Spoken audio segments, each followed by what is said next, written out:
आज खरं तर दुपारी 4 वाजता महापालिकेच्या निवडणुकांची घोषणा होऊ शकते. आपली पहिली प्रतिक्रिया काय?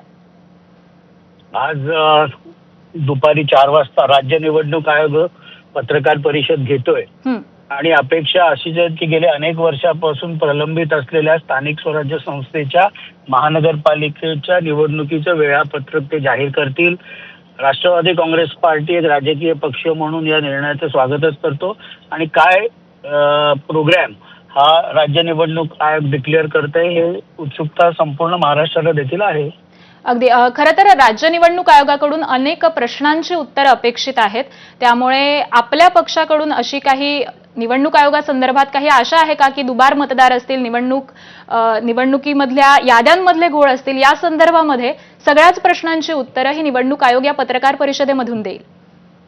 असं आहे की ज्या वेळेला नगरपंचायतीच्या आता निवडणुका झाल्या, ज्या पद्धतीने राज्य निवडणूक आयोगाने त्या घ्यायला पाहिजे होतं तसं अपेक्षित घडलं नाही.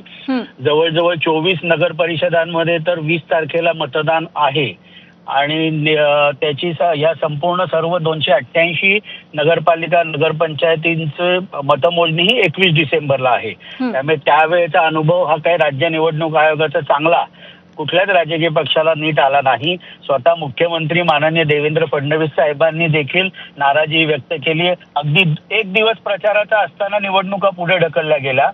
दुबार मतदारांबद्दल 2 स्टार असं मतदार यादीमध्ये त्या उमेदवाराच्या समोर असणार आहेत. पण नेमकी यंत्रणा दुबार मतदार रोखण्यासाठी कशा पद्धतीने राबवण्यात येईल हे निवडणुकीच्या दिवशीच कळेल. कारण दुबार मतदारावरून अनेक ठिकाणी राजकीय पक्षांच्या कार्यकर्त्यांमध्ये संघर्ष देखील होऊ शकतो. अगदी धन्यवाद आनंदजी, आम्हाला प्रतिक्रिया दिलीत याबद्दल आभार. आणि यानंतर थेट जाऊयात, अतुल लोंढे सध्या बोलतात. या देशाची लोकशाही आणि देशाचं संविधान हे सुद्धा अडचणीत